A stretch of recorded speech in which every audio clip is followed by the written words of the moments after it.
John F. Kennedy International Airport glittered with polished floors, neon signs, and the endless chatter of travelers. Some rushed with leather suitcases, others sipped lattes in branded clothes. In the middle of this glossy crowd moved a girl who looked like she didn't belong.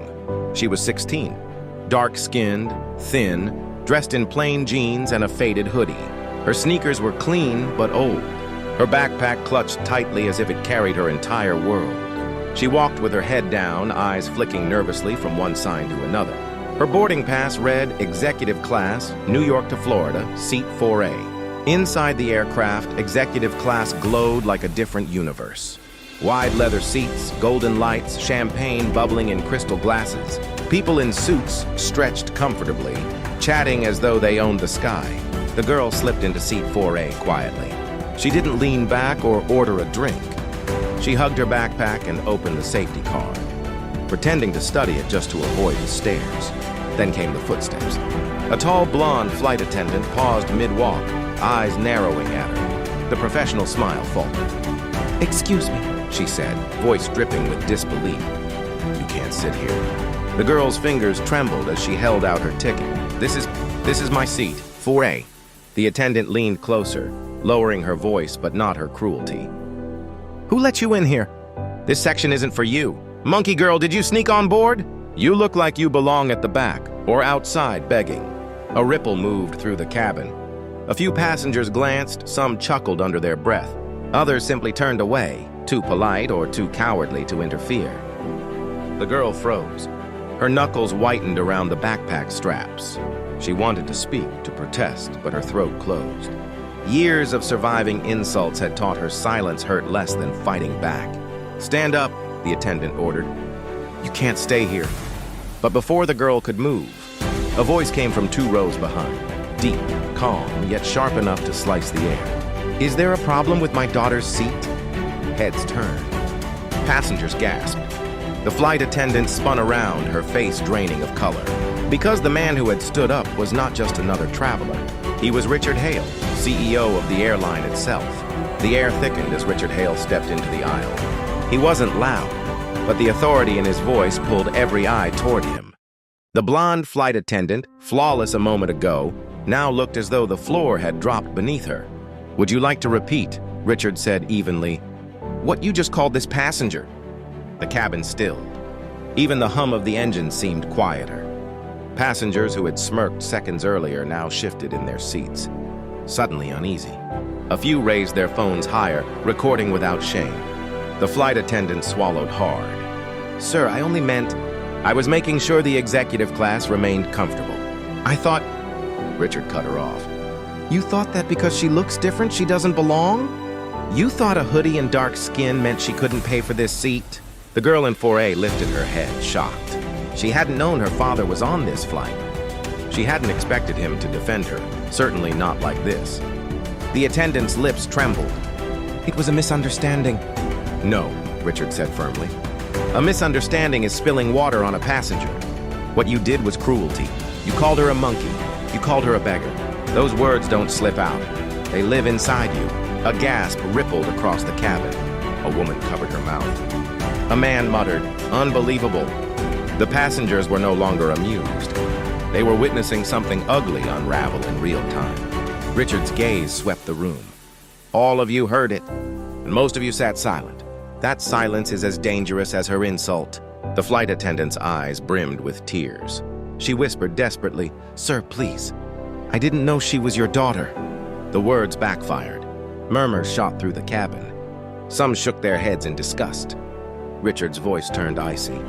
"So if she weren't my daughter, humiliating her would be acceptable? That is worse than the insult itself."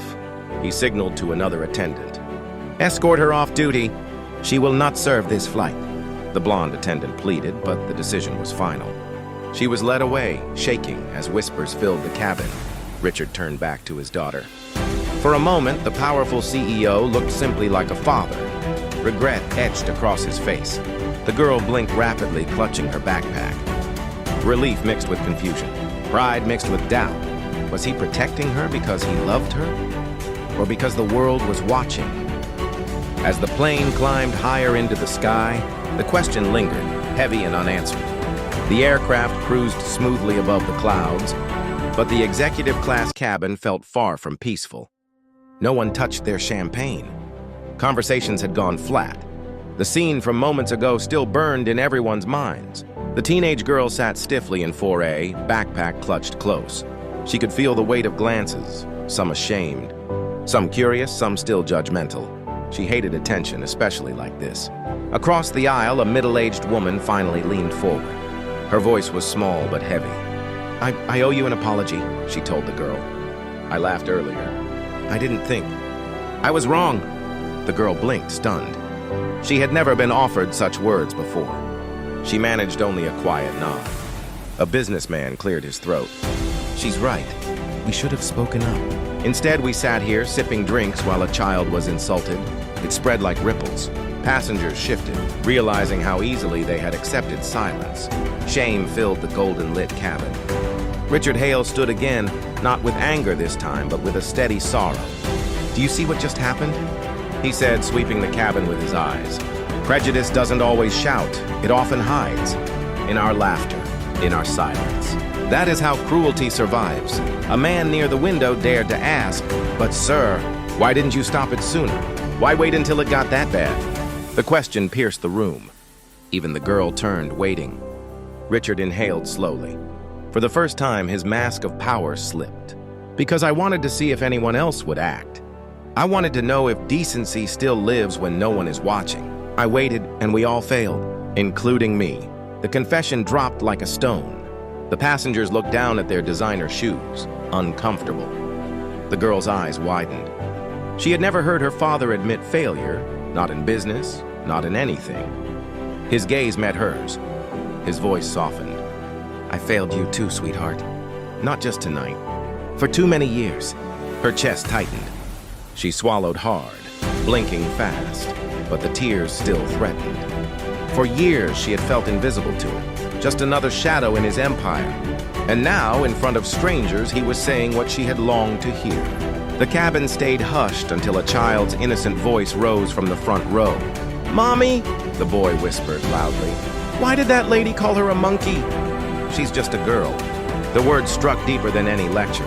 The mother hugged him close, whispering back, "You're right. She is just a girl, and she deserves respect." The girl pressed her forehead against the window. City lights faint below the clouds. For the first time, she felt eyes not mocking her, but seeing her. Truly seeing her. Still, one question throbbed in her mind. When this plane lands, will anything really change? Or will silence return? She turned to her father. Their eyes locked, and he seemed to read her unspoken question. In that moment, he made a decision that would shock everyone. The jet engines roared softly as the plane glided lower. But inside executive class, no one felt calm. Luxury seats, champagne, and fine meals had lost their shine. What lingered was the sting of what everyone had just witnessed, and the question of what it meant for them. The teenage girl leaned into the window, her reflection faint in the glass. She still hurt. The insult echoed inside her. But something else pulsed beneath it, a fragile new strength. Richard Hale stood once more, his tall frame commanding the aisle. His voice wasn't sharp now, but steady and deliberate. When this plane lands, most of you will return to comfort. You'll tell stories, maybe even share the video you've recorded. But remember, this wasn't entertainment for her. This was her life. And it won't be the last time someone like her is treated this way. The words landed heavy. The passengers shifted in their seats. Some avoided his eyes, others nodded faintly, the shame undeniable. I could fire one employee, Richard continued. I could issue a polished statement about diversity. But that changes nothing if the rest of you remain silent when cruelty happens again. Prejudice doesn't live in companies, it lives in people. And it dies only when people decide to confront it. The girl turned toward him slowly, her eyes wet but steady. For years, she had wondered if she mattered to him beyond reputation. Now she wasn't sure if he was speaking, as CEO or father, but his voice carried truth. She had never heard from him before. She whispered, "Then teach them. Teach them all." Richard froze, then gave the smallest nod. "Then let's start here." He faced the passengers again. "When we land, you will each receive a message, not about service or food, but about conscience. One question only. When you saw injustice, what did you do? If your answer is silence, let that shame change you.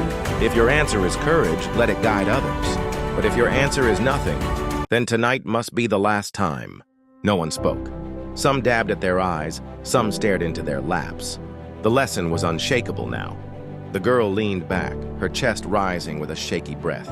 She still remembered the cruelty, but for the first time, she felt taller than it, stronger than it. She whispered, more to herself than to anyone, "I'm not a monkey girl. I'm just a girl." And that's enough, her father heard. His lips curved into the smallest, proudest smile, not the smile of a CEO protecting his image, but of a father finally seeing his daughter clearly. Moments later, the wheels touched the runway in Florida. But everyone on board knew they hadn't just landed in a new city, they had landed in a new truth.